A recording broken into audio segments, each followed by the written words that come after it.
Dear colleagues and friends, my name is Nadia Boyajieva, and I'm a professor and Doctor of Sciences in International Law and International Relations at the Institute for Balkan Studies with Center for Tracology within the Bulgarian Academy of Sciences. Today, I have the pleasure of chairing an academic seminar at our institute titled Spiritual and Cultural Heritage and Ethnic Identity in the Balkans. The seminar is being held under the auspices of the Institute's academic project on ethnic, religious, and minority issues on the Balkans in the 20th and 21st centuries. I'm director of this project, which is an interdisciplinary academic project. This is an effort to study problems of ethnic, religious, linguistic, cultural, and minority groups in Balkan societies in the 20th and 21st centuries. A core team of 13 senior scholars, supplemented by postdoctoral scholars and PhD students, are exploring the historical, political, theoretical, legal, economic, and cultural dimensions of these issues using a variety of research methods and approaches. Today, each speaker will offer 20 minutes of opening comments, and then I will give the floor to our distinguished commentator, Professor Dr. Golfo Alexopoulos from the University of South Florida, who is joining us via Zoom from Tampa, Florida. After Professor Alexopoulos' remarks, I will take questions from the audience. Those who want to ask questions should submit them via the questions section on the chat section on Zoom. Those who joined us by Zoom. Let me present our speakers. Miloš Rastović, who will speak first, is a scholar in residence at Duquesne University in the United States city of Pittsburgh, and the founder and president of the American Council for Eastern Europe, an academic NGO. He will be discussing spiritual and cultural heritage sites of Serbia after the World War II. Our next speaker will be Dr. Virgin Hugasyan. But let me continue with presenting, and then I'll present her as well. Let me now continue presenting Miloš Rastović and his presentation. Among other things, he will highlight the importance of preserving Serbia's spiritual and cultural sites from the World War II until today, and the role of the Serbian Orthodox Church as a main pillar in preserving Serbian ethnic identity.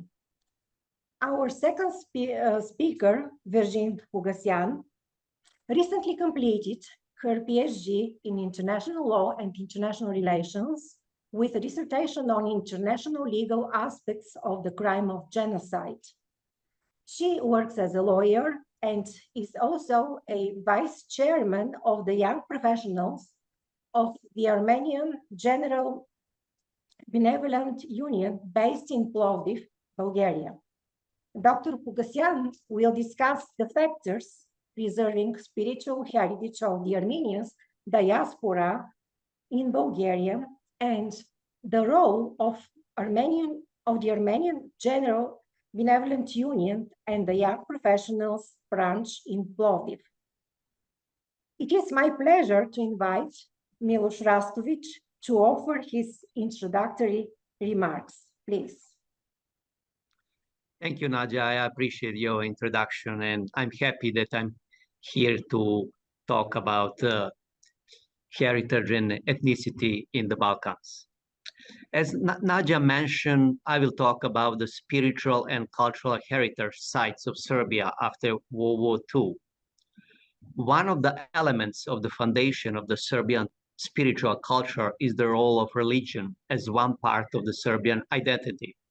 Historically, the Serbian Orthodox Church has been a main pillar in preserving Serbian ethnic identity.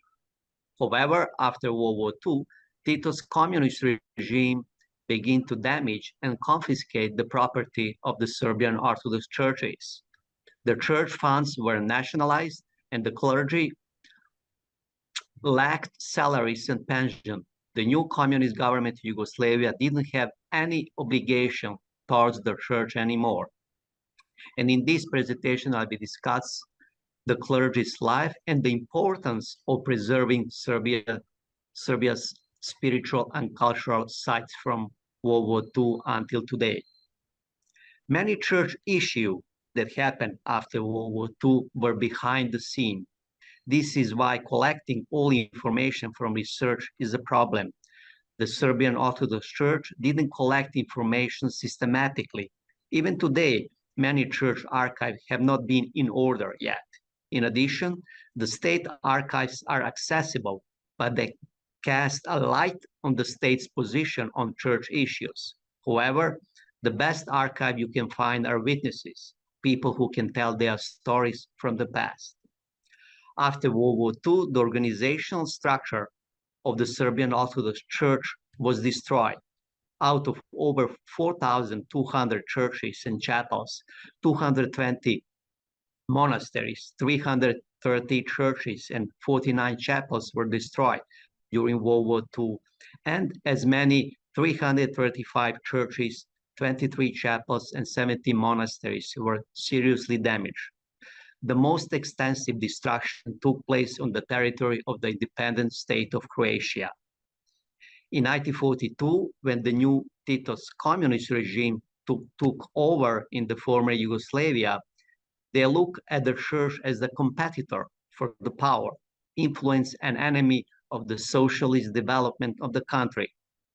The new regime was led by Karl Marx's idea that religion is the opium of the people and relic of the past. According to the State Archive of Serbia, the church didn't want to accept and cooperate with a new government, which is why they were punished. For the new government, the clergy was foreign spies. They worked with diaspora abroad against the new government. The fight against the religion was one of the main priorities of the Tito's regime. For the socialist ideology, religion was a sign of weakness and obstacle to the better progress of the society. One of the methods that the new regime used was that the masses should be educated and shaped with a materialistic worldview, and the impact of the religion on society will be eliminated by itself. In 1945, the new government abolished any financial help to the Serbian Orthodox Church, and the clergy didn't have salaries anymore. The retired clergy lost their benefits. 1,100 church properties and funds were nationalized, and 70,000 hectares of land were expropriated. For instance, in 1945, the new state communist authorities occupied the building of the theological seminary in Prizren. They confiscated the furniture because it was obtained from subsidies the state gave to the church. They decided that the property building didn't belong to the church anymore, and they had the right to do what they will with it and return to the Council for People's Property. Or rather, in 1946, one of the most spiritual and cultural treasures of the Serbian Orthodox Church, the Visoki Dečani Monastery in Kosovo and Metohija. All the complex of monastery was occupied by the district's People Council for Kosovo and Metohija and is being used for children recreational centers and settlers' families and for a local post office and youth center. The church archive from 1968 and 1962 found that the wood and fruit products were stolen from their lands. The Gračanica monastery in Kosovo and Metohija had the same destiny. The monastery was occupied by the new communist authorities after World War II, and transformed into the local People's Council, the People's Front, the Youth Center, the Anti-Fascist Women's Front, and other events. It was a communist school, Communist Party school until February 4, 1950. There was only one monk in the monastery, and it was usable only one room and kitchen for the monastery administration. After that, the building was taken by the Yugoslav army and used as a warehouse. The state police also occupied certain monastery chamber. The Serbian Orthodox Church got some state aid, but only under one condition: to cooperate with the new government through different church committees established by the government. The Serbian Orthodox Church only collected donations from its believers within the church. According to the new constitution of the Federal National Republic of Yugoslavia from 1946, the church was separated from the state. The clergy who didn't cooperate with the new government were prosecuted and physically attacked, such as Bishop Irina Ćirić and his associates in 1946 in Odžaci, or some bishops were expelled from their diocese. From 1945 to 1984, the clergy ended up in jail because they defended the holy places, icons, churches, and monasteries from destruction.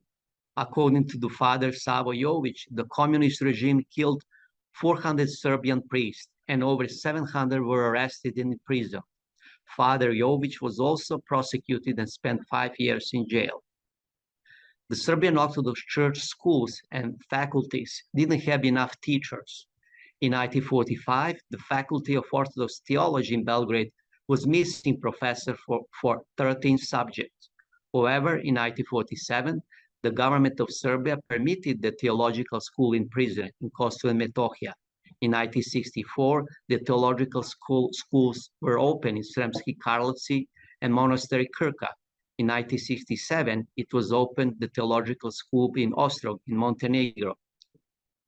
In 1970s, there were about 767 students in theological school, but still it wasn't enough for the needs of the Serbian Orthodox Church.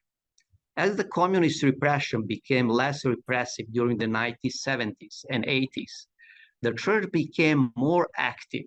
More people celebrated their religious holidays at home and attended liturgies at churches. Patriarch German of the Serbian Orthodox Church got permission to continue rebuilding the Temple of Saint Sava in Belgrade in 1984. After the collapse of the communist Yugoslavia in 1991, the people went more frequently to churches and celebrated religious holidays, such as Christmas and Easter, in public places. The churches got more funds for their renewals. The church became more present in the media.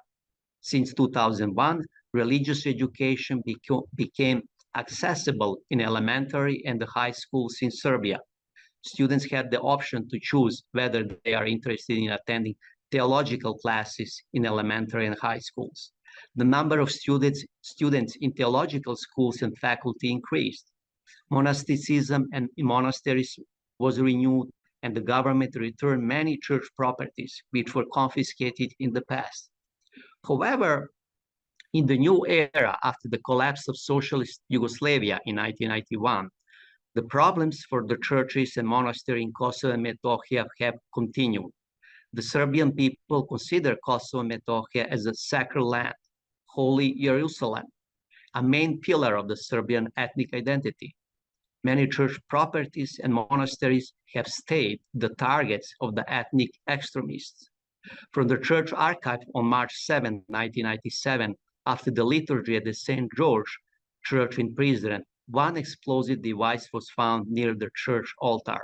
Fortunately, the explosive was discovered by a 9-year-old girl who was going with her mother to the health center.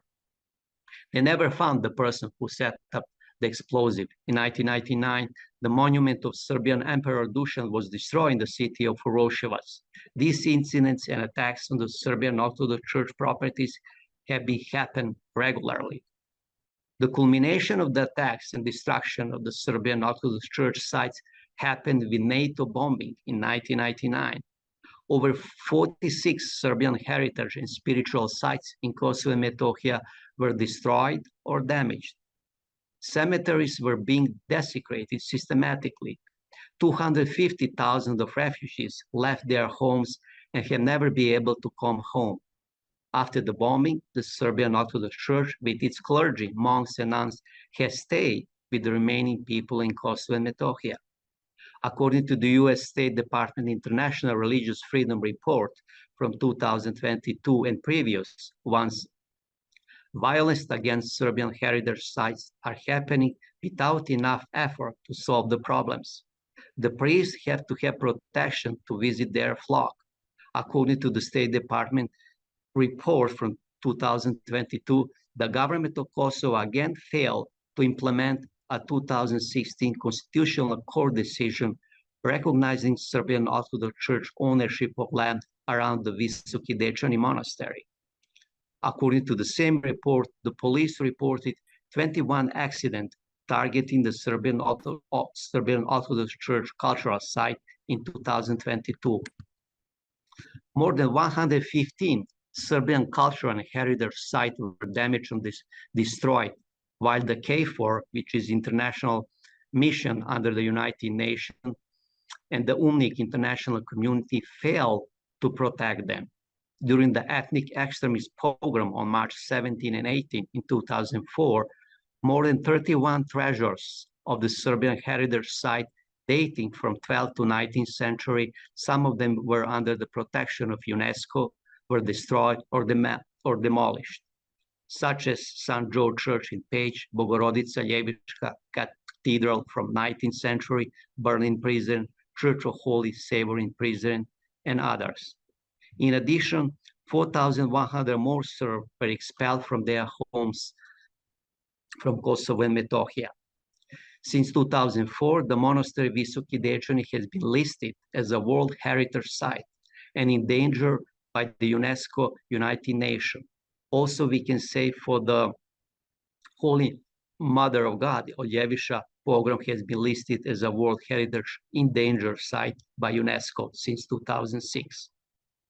The Serbia spiritual and heritage sites in Kosovo and Metohija holds the attention of many historians, archaeologists, artists, and conservators. However, the survival of these UNESCO sites depends on the international community and whether it will keep its promises and honor its obligation under the United Nations World Heritage Convention. Quote, "The right of each country is to be with full sovereignty the inheritor of its cultural values, which are the fruit of its history, and its duty to treasure them as values representing and separably part of the cultural heritage of mankind." I will conclude with the words of Saint Basil the Great. What distinguishes a good man from a bad one is that the good man uses what God has given him to the good, while a bad man turns that same good into evil. Thank you, and I also want at the end to stress and recommend everybody one book that was published by the Western Diocese of the Serbian Orthodox Church in the United States. That's the book, The Christian Heritage of Kosovo and Metohija, and many information I found actually in that book, and I recommend everybody who has any interest in the Serbian Christian heritage in Kosovo and Metohija, I recommend to read that book cordially. Thank you.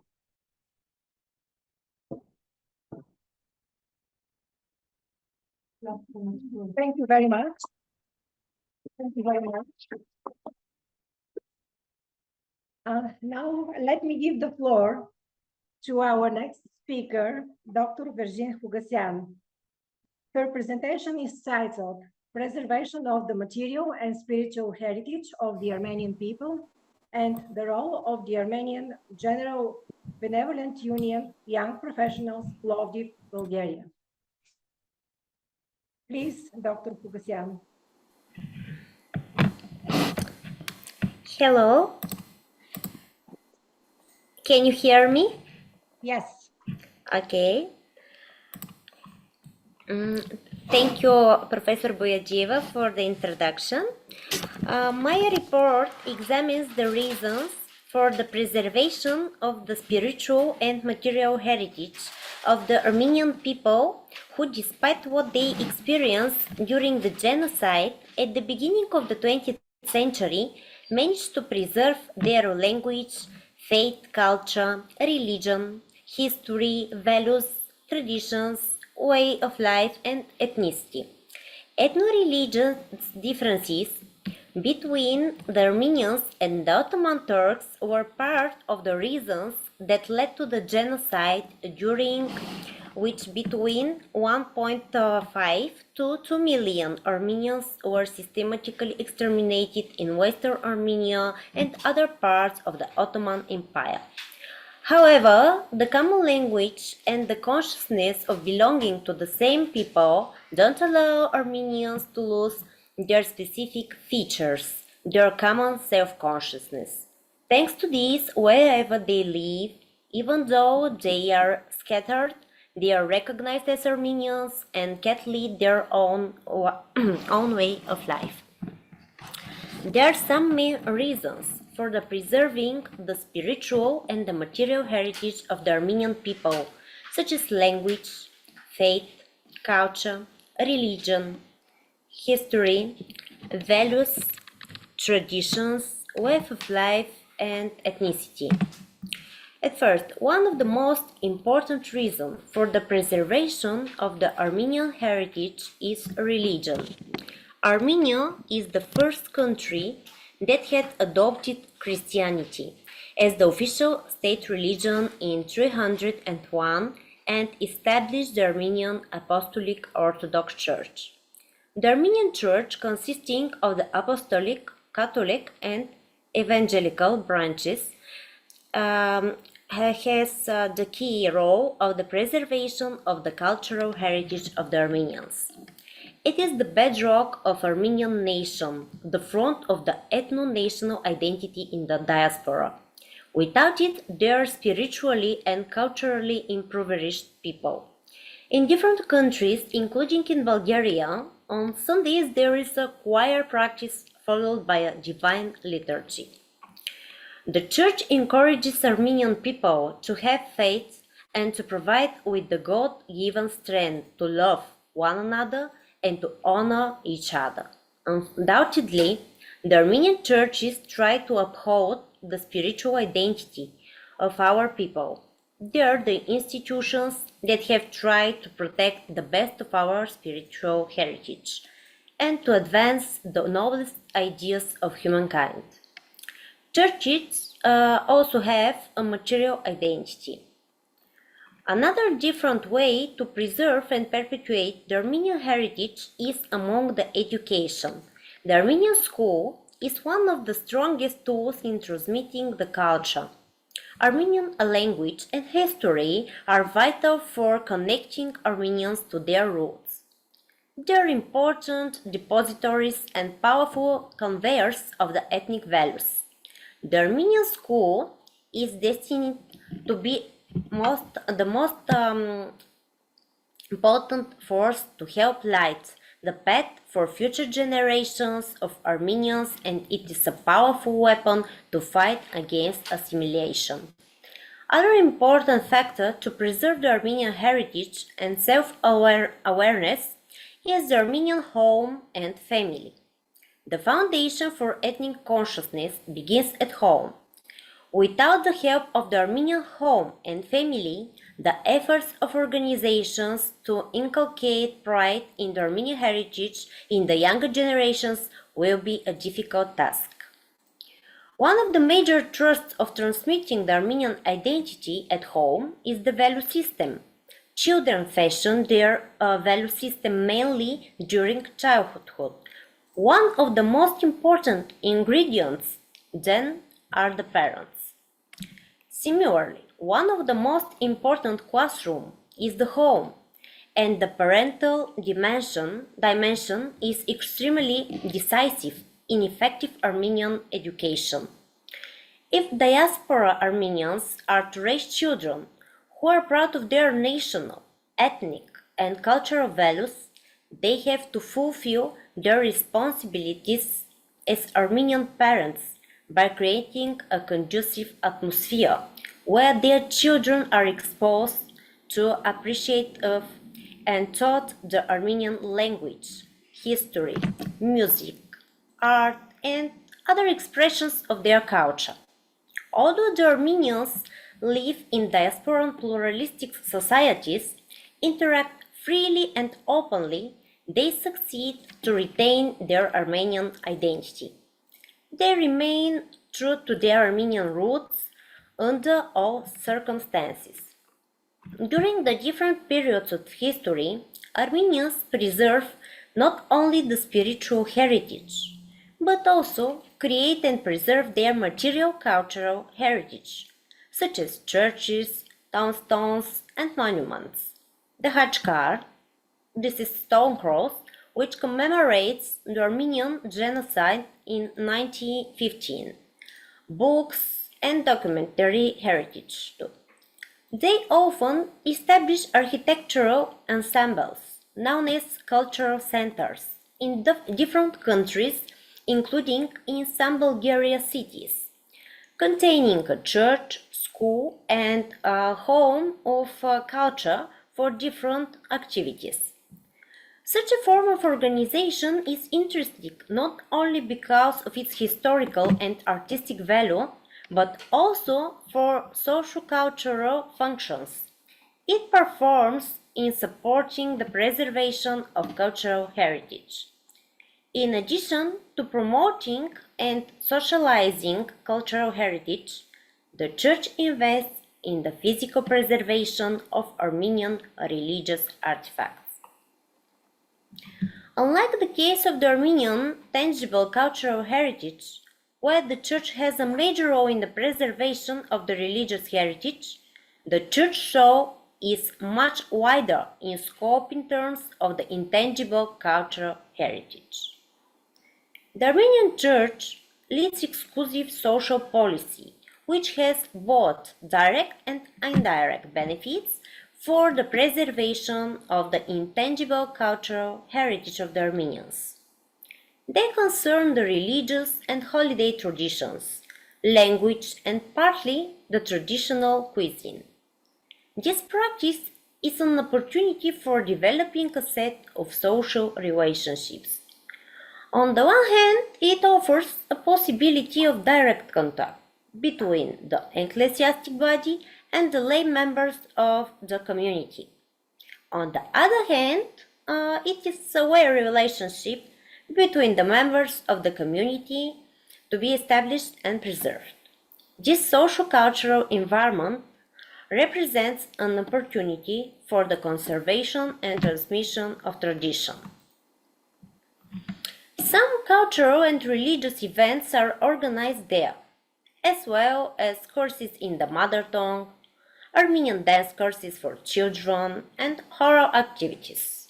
The Church and different Armenian organizations organize celebrations of major traditional holidays that also unite the community. There, the mother tongue is spoken, Armenian takes place, and traditional Armenian food is prepared. The long direct crusade towards preservation and perpetuation of the Armenian ethnic heritage has seen its highs and lows, to be sure, but its strength lies in its continued existence. We all know the importance of a nation's culture and heritage. They give to Armenians a real sense of roots and belonging, as well as knowledge and wisdom, a sense of identity, and hold them together as an ethnic group and as a nation, without which a nation becomes unrelated to the present. I believe that the Armenian people can learn from the heritage, appreciate its historic values, and develop the ability to build upon them. I am a part of this divine people. We cannot, however, build a sound and strong present and future without those values inherited from the past. Every ethnic community is at risk of acculturation in terms of conditions of life in the diaspora, as a result of social, cultural, economic, etc. interactions. Some elements of cultural heritage, especially intangible cultural heritage, become more vulnerable. Therefore, the institutes and institutions that keep traditions alive are so important. The role of the family is certainly essential, but it's difficult to ensure the sustainability of preserving the cultural heritage by itself. Usually, Armenians in diaspora establish their own NGOs to take care of educating children in their mother tongue, social culture, problems of community, preservation of cultural heritage, and so on. In Bulgarian cities with Armenian population, there are various organizations that unite Armenians around common values, origins, history, and culture. For example, in Rome, these functions are carried out by the Armenian Catholic Church and its college. There are so many activities within this structure, ranging from religious backgrounds to those of social nature. Armenian organizations are really important. This entity comprises political, cultural, benevolent, compatriotic, and athletic groups. In today's world of globalization, these organizations are dedicated to the popularization and preservation of the Armenian heritage and ethnic origin. They have tremendous potential to assist the new generations of Armenians through their multitude of programs. The Armenian organizations are the strong and staunch advocates of Armenianism. They champion the Armenian language, history, and culture. They continue to expose Armenian rights and to keep the Armenian cause alive. They organize, supervise, and motivate Armenians to attend Armenian affairs and encourage them to get involved, separately and corporately. They try to improve the lot of diaspora Armenians.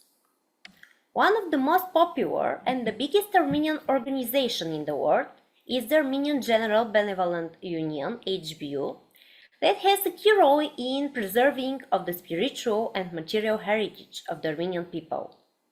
HBU is a non-profit Armenian organization established in Cairo, Egypt in 1906 with the onset of the Second World War.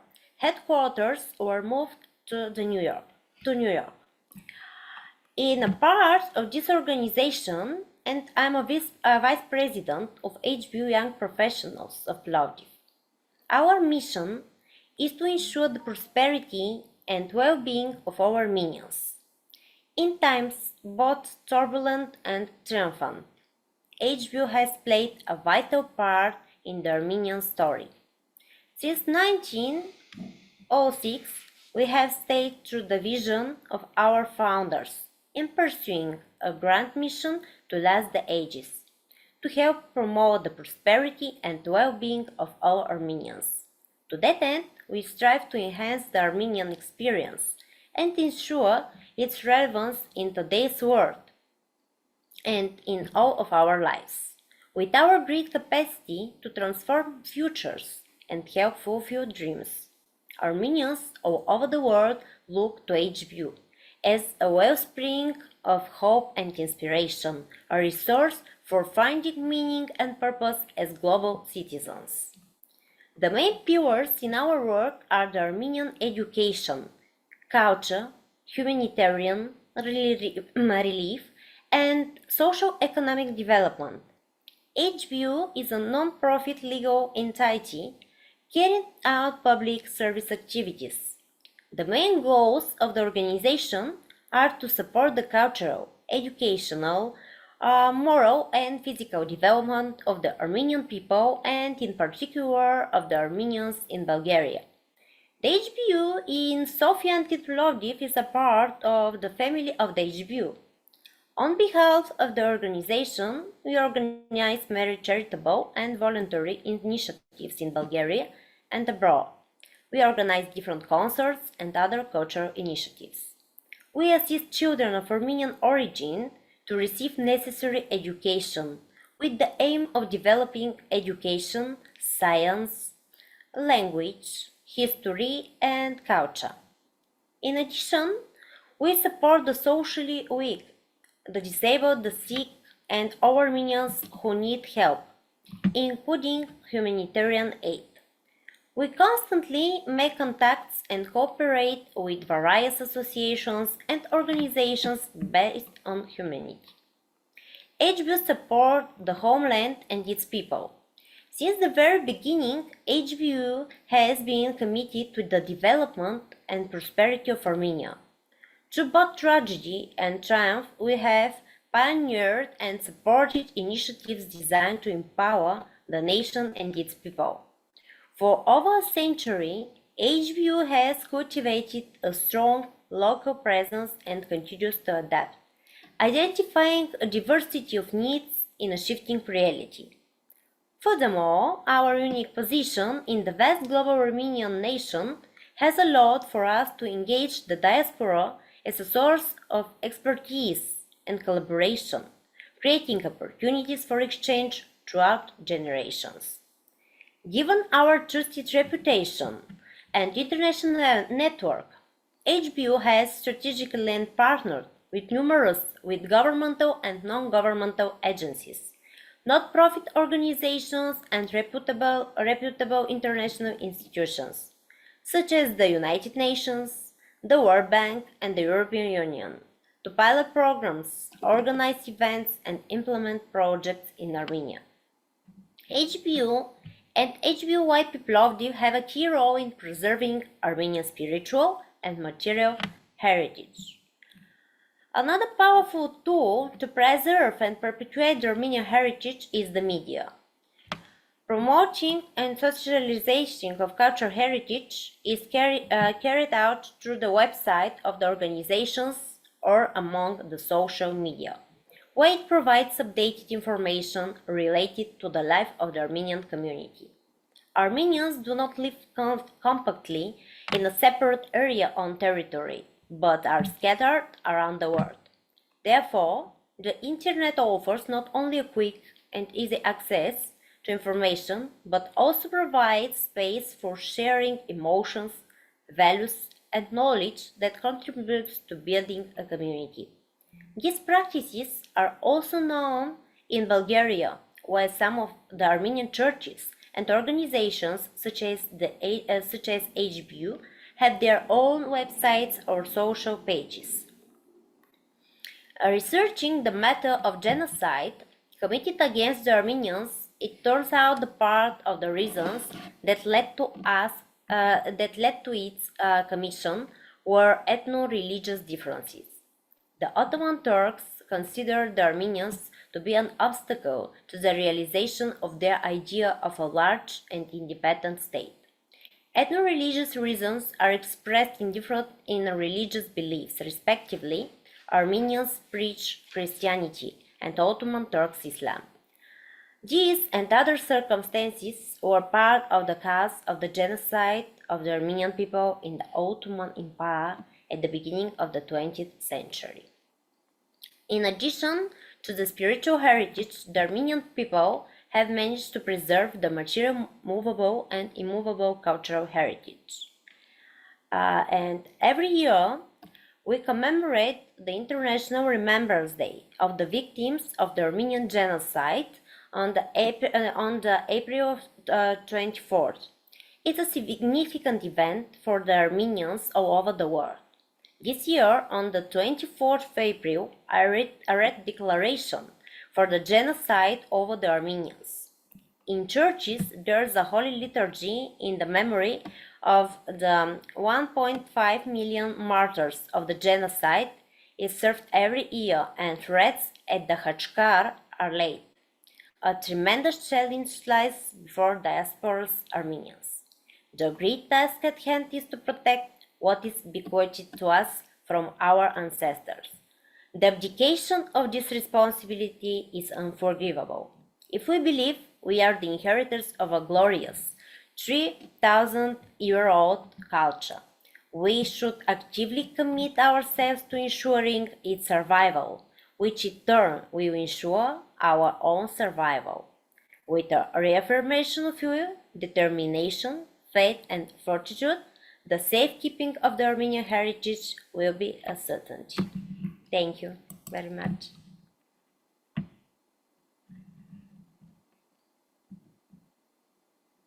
Thank you very much, Dr. Fugasyan.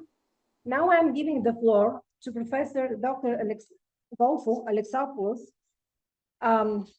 who is a professor in history. She is also a director of the Institute for Russian, European and Eurasian Studies at the University of South Florida, United States, to give her comments. Professor Alexopoulos, the floor is yours. Thank you. Thank you so much, Nadia. And thank you to our presenters. These were fascinating papers. And as someone who was raised in a diaspora community of Greeks in America, much of what was described in both papers really resonated with me. They were very nicely done. And I have a number of questions for our speakers. I'll start with the first paper on Serbia. I was really interested in the ways that you describe how the communist regime persecuted the church in Serbia, in the former Yugoslavia, and I was especially interested in your description of arrests and killings. I've done my own archival research on the persecution of clergy in the early years of the Bolshevik regime. And what I noticed is that more than any other group that was persecuted in the early post-revolutionary years, they were the ones most likely to be executed and not just arrested. You know, execution tended to follow their arrest. And I was wondering if you have observed a similar tendency in Serbia in those early years of communist rule. Were priests arrested and then executed, or did they spend time in prisons and labor camps? And could you tell us something about their experiences? In Russia, and again, excuse me for drawing these comparisons, but they really jumped out at me in the course of your paper. In the Gorbachev years in Russia, the church became a focal point for political dissent and anti-communist sentiment. And this seems to be the case. It seems to be something that you suggested as well, although in the case of Serbia, it sounds like the state was allowing for religious expression, and that maybe religious expression didn't take on a kind of anti-communist or political message as well. And I wonder if you could describe that a little bit more. You really cataloged, the ways in which the church preserved, or the ways in which the Serbian community now is trying to preserve these sites of these church sites, these religious sites, and the horrible destruction that has occurred over the years. Could you say a little bit about other forms of religious heritage? So for example, liturgical music, art, iconography, theological texts, have those been preserved? And is there an effort underway to preserve and catalog those elements of religious culture as well? And I was interested in the ways in which the Serbian diaspora is involved in these efforts. And this is a question I have for the other speaker as well. Is money coming from Serbs who are in the diaspora? How are you raising money for preservation? Because this is an enormously expensive undertaking to preserve, to reconstruct, and the process of preservation is something that has to take place continuously. So how are you raising money for this? Are you getting it from UNESCO? Are you getting it from private donors? And if you can say something about the challenges of funding the restoration. I also wanted to ask about whether or not there is this, whether or not museums are involved as well. So as you were describing the challenges of preserving these artifacts, I couldn't help but be reminded of something that happened in Russia recently, where the Holy Trinity icon of Andrei Rublev, arguably the most important icon in the Russian religious tradition, was moved from the Trecology Museum into the Moscow's Christ the Savior Cathedral. And this prompted a dispute between those within the museum community that felt that this icon needed to be maintained within a museum where it was temperature controlled and not be moved, and where curators and preservationists and people who knew how to deal with sensitive, valuable artwork of civilizational, importance, that would be compromised if it was moved into a church where it's not temperature controlled in quite the same way. So I was wondering if there is a tension too in some of the stories you tell between the museum community that seeks to preserve these artifacts and the religious community, or are they working more in tandem and more cooperatively than the instance that I gave about the Holy Trinity icon in Russia. So moving now to the fascinating story of the Armenian diaspora and all the many ways in which Armenians try to preserve their culture. You gave this, really fascinating catalog of all the different actors and institutions that are involved: the church in preserving religion, the Armenian schools in preserving language and history, the Armenian family in transmitting cultural practices, and as well as these cultural centers. I was wondering if I don't want you to rank these at all. They all have their own special role, but I wonder, with respect to young people and the importance of young people preserving their identity as Armenians, which of these institutions do you think has done an especially good job? And in what ways, if you could describe outreach to youth? You discuss also how the church is involved in preserving cultural artifacts. Again, the same question for you as the previous speaker. Are you including among these religious and cultural artifacts music, poetry, religious icons, theological texts, books, and these manuscripts, and these sorts of things? I was wondering about the many civic organizations and voluntary entities.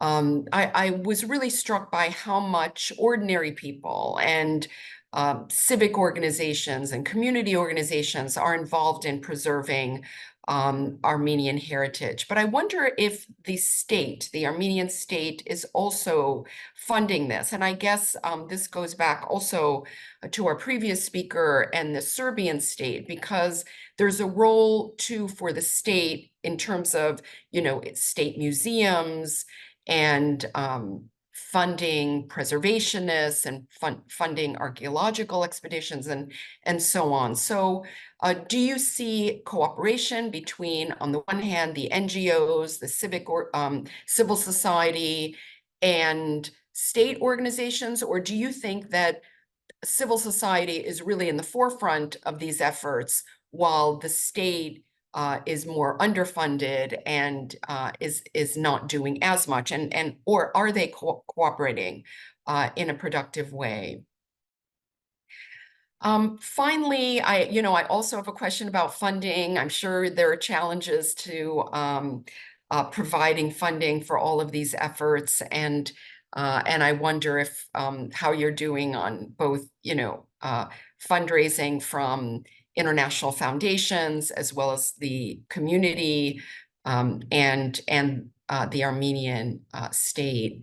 And finally, as a professor, I can't help but ask the question about professorships. Armenians in the United States have been very generous in establishing professorships at various universities. And I think that these professorships have really done a great deal in helping to teach young people, Armenian and non-Armenian, about Armenian history and culture. And so I wonder if these efforts are continuing. I guess I could ask this question also of our speaker with respect to Serbia, because I see this among the Greek community as well. They tend to fund,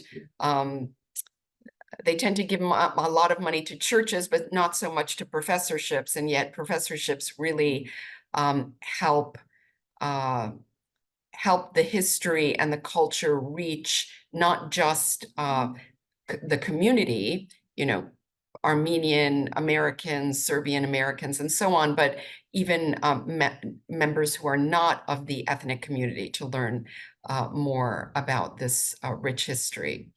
So those are my comments, and I'm looking forward to hearing from you. Thank you so much. Thank you. I appreciate your comments, and I will start from the beginning. What I know that at the end of the World War II, regarding your first question, at the end of the World War II in 1944, when the Tito's communist army liberated Belgrade and Serbia together with the Soviet troops, they killed around, at that moment, 60,000 people. The most of them were intellectual elite of Serbia and Yugoslavia at that time. And also among them, there were priests, clergy. And after World War II, many priests were prosecuted. Some of them were killed. I said already information from Father Savo. And what is the most intriguing one is that they were brutal at the beginning, in early years after World War II. However, later, they had more sophisticated technique how to eliminate priests and the clergy life from the country. For instance, I will give you one example. When the students go to the high schools, they usually gave them some kind of stipend to go to the state school gymnasium, not to go to the clergy school. In that way, they try to make more attractive this state school than the clergy school. That's why clergy has so many problems from World War II until 1970s, 80s, to get students in the school. And even when they get students in the school, the small number of them work as clergy in churches. They didn't work, the most of them, in clergy because of all environment that was at that time for their families. They were not respectable at all people, and all other issues at that time. And that was the climate that the church were struggling all these years.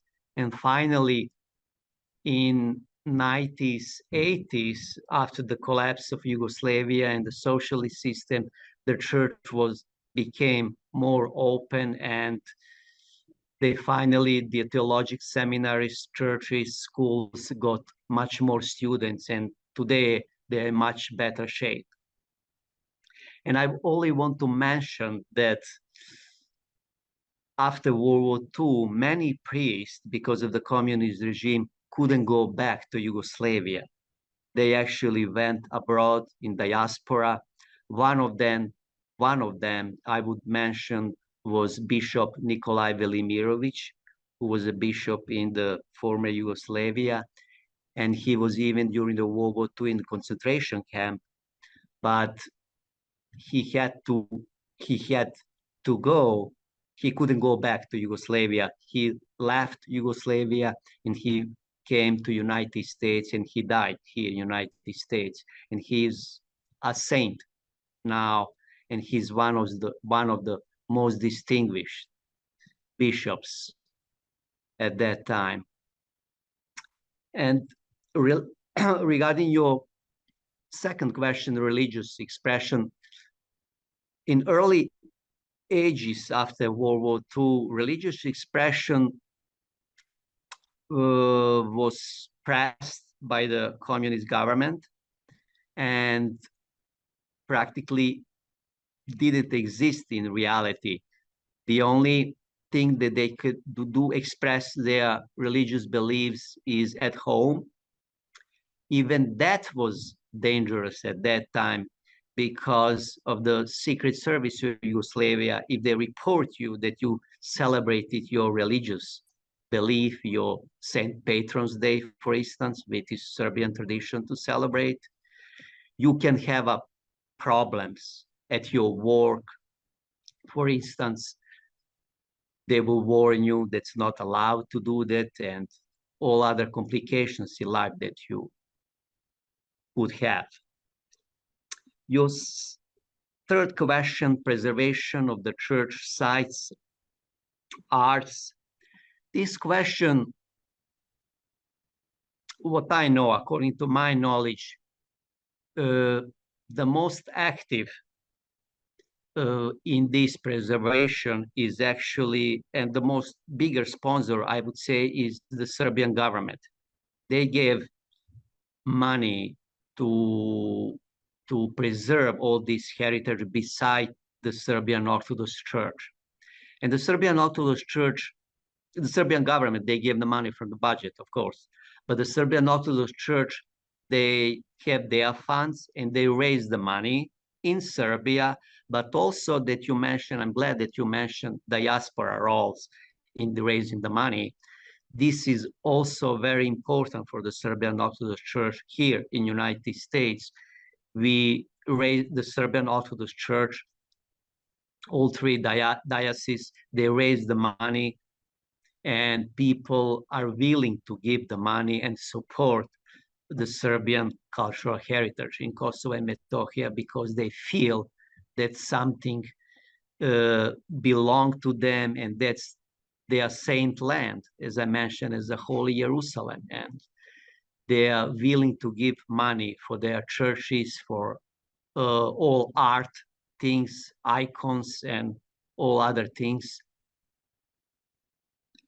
And the church in the diaspora, especially United States, is very active and about that in raising the money. And your last question about the museums, how much museums participate. what I know that the museums participate as much as they possible. However, they have a problem to access these historical sites because the Serbian government doesn't have any jurisdiction anymore in Kosovo. Only these small enclaves where these heritage site, only clergy actually the most active in them, and through them, I think that the museums work with the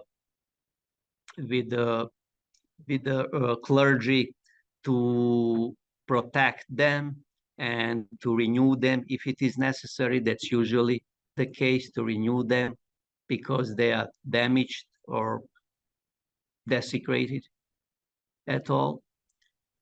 And that's the way how the Serbian people and Serbian institutions actually are able to protect their heritage site. And the main problem is actually that I mentioned, that the Serbian government doesn't have any jurisdiction anymore in Kosovo. Everything is under the Kosovo government. And the Serbian clergy, they are doing as much as they can. They also ask support from the United Nations and UNESCO for some sites to preserve them. And they work with them. But still, all these sites are in danger every day. You can read in the news every day that there is some incident that happened and there is no peace and not enough protection from the K4 of these cultural and spiritual sites.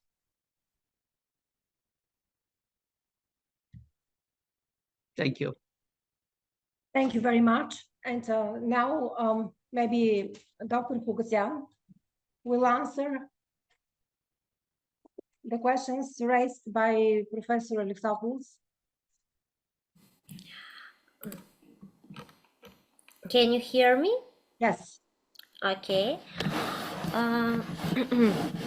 At first, I want to say for the food and the aid that are being sent to Armenia in connection with the current situation and the military operations in Nagorno-Karabakh. We help with food and everything with their different funds for Nagorno-Karabakh, and the situation there is really tragedy. But I want to say more about the other things. Fundings come from sponsors and donors in Bulgaria and abroad, and from the central structure of the organization in New York. There are every year there are financial reports for fundings on the website of the HBU, because it's really important to shape our work for generations, and the reports are published with financial statements. The organization provides scholarships for students, and it's really important because I think that the education is the most important thing for Armenians. There are different opportunities to learn as Armenian Virtual College, which is the Armenian Virtual College is a digital platform developed to connect diverse learners worldwide to an array of courses in multiple languages, all of which could be completed at one's own pace. HBU AVC not only serves individual learners but also assists HBU schools and classrooms around the globe, as well as produces online events and signature digital tools to encourage exploration of an array of topics. Along the way, the AVC has connected a global community of learners who engage among themselves, exchanging ideas, practicing languages, and organizing discussions on relevant subjects and issues. I was on the event that was represent the Armenian folk tales with author Silvan Albantian Hacherian, and the illustrator is Lucia Medzikian. They're Armenians from Bulgaria, and it was really interesting. On the event there were many people, and for children it was really interesting. There are many Armenians, singers, painters, musicians. We organize different events with them. Here in Sofia, there are many events organized by HBU Sofia, and Armenians from different countries come here, and they participate in these concerts. We have here colleagues and guests in our room, so I'm collecting another round of questions.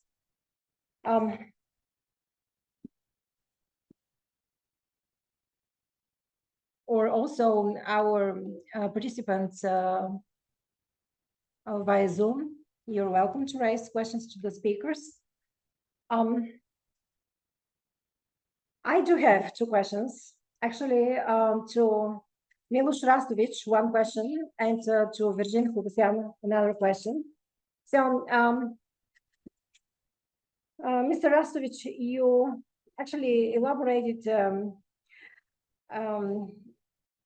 Orthodox, the role of the Orthodox Church nowadays in Serbia and in Kosovo, but I am interested in the period after the dissolution of Yugoslavia. So my question to you is, how was the Serbian Orthodox Church affected by the Yugoslav wars of separation in 1990s, in which Serbian President Slobodan Milošević played a major role? And I do have another a question, also one question to Virginia Huguesian.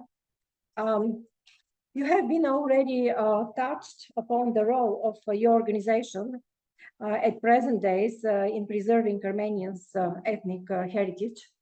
But nevertheless, I would like to ask you, what is the role of the Armenian Church in the preservation of Armenian culture, both in current day and among the large Armenian diaspora? Thank you.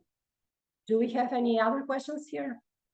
No, we don't have, so please, you're welcome to respond. The Serbian Orthodox Church, of course, was affected by the ethnic conflict that happened during the 1990s. After the collapse of socialist Yugoslavia and when the Berlin Wall fell, that was the time and the moment when the Serbian Orthodox Church became more open to people and had more access to people, I would say. And in that moment happened the ethnic conflict between different ethnic groups, and that caused a lot of problems for the Serbian heritage site in Croatia, where was the conflict in Bosnia and Herzegovina, and at the end in Kosovo and Metohija. And many sites, I gave some numbers, but many sites were either demolished or desecrated or damaged. And that was very difficult time for the Serbian Orthodox Church, because they had a mission to more attract people to churches, and also at the same time they have to repair after the civil war all these churches, invest funds in their repairing or building a new ones. And many new churches was built after the ethnic conflict in Serbia, in Bosnia, and in Croatia, not too many. They were more desecrated or destroyed. And that kind of scarf left on people today. Everything will happen during those years. But the Serbian Orthodox Church, I would say, attract a lot of people and a lot of believers, and they were able to renew this heritage site. And today, the Serbian Orthodox Church is in better shape than it was in 1990s, I would say. That's what I can see. Thank you. Thank you very much. And Dr. Pugasian?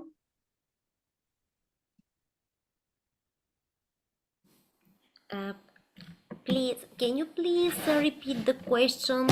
I remember it, yeah, right.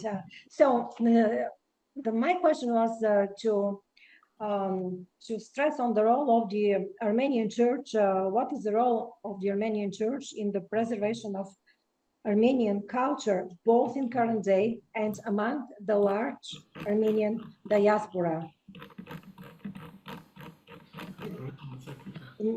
Okay, the role of the church. Right. Okay, the role of the church is the biggest. As for Armenians, the Armenians are divine people.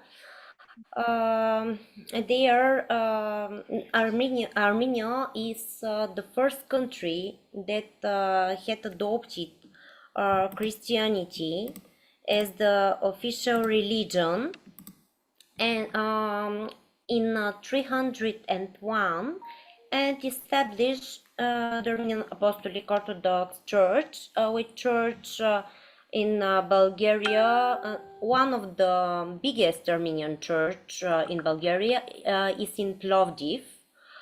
Also, there is Armenian church in my hometown, Pazarjik. We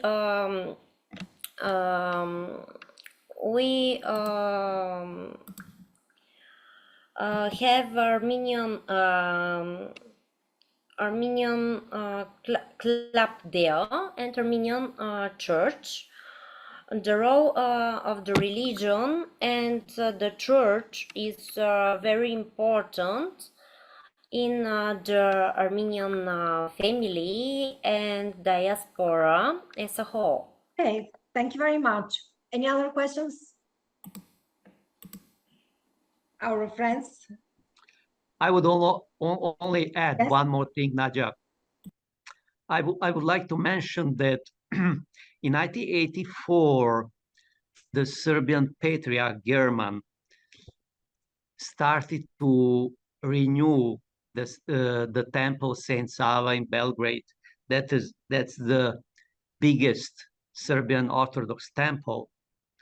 And until today, by the funds of the Serbian Orthodox Church, the Serbian government, Serbian diaspora, and also the Russian government and Russian Orthodox Church, that temple is close to be finished. And that's really a marvelous temple. And I would recommend everybody who has a chance to be in Belgrade to visit that Saint Sava temple.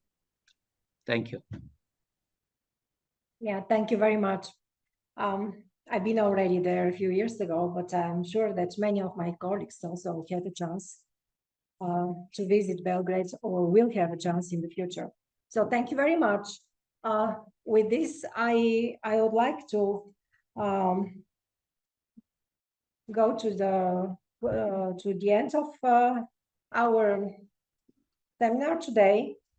To all of today's speakers, it was a real pleasure to host you. My warm thanks for your extremely interesting and insightful remarks. I look forward to hosting you in other seminars under the auspices of academic project on ethnic, religious, and minority issues on the Balkans in the 20th and 21st centuries in the next academic year. Thank you to the members of our projects team for attending the seminar today, and thank you to our colleagues and guests from other institutions who came today in person in the Institute or online via Zoom to follow today's proceedings. Thank you to the Institute for Balkan Studies with the Center for Tracology staff, Dr. Eli Filipova, Mr. Todor Todorov, and Chief Assistant, Dr. Alexandra Milanova, who is a scientific coordinator of the Institute and also a member of the projects team for their help. Have a great summer and thank you and goodbye.